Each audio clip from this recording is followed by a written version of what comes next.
Hello friends, आज हम आपको बताएंगे कि ढक्कन में तरिया कैसे फाँसते हैं और ढक्कन में फाँसने के बाद तरिया फिर उसे कैसे रहते हैं और जब हैंडल ढक्कन में कुंडे से फाँस कर तैयार किया जाता है तो ये पूरा कैसा दिखता है।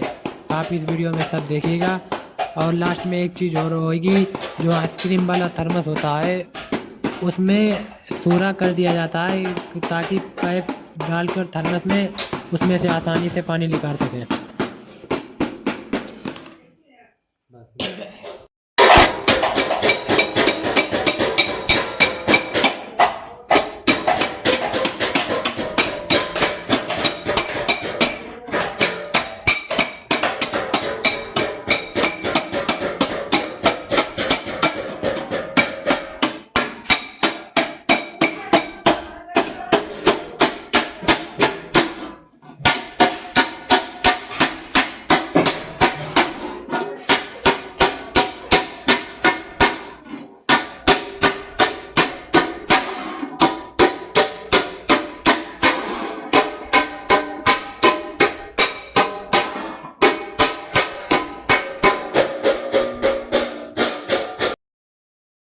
ये हमने के तो अब चलेंगे पापा हमने तब लगेगी वो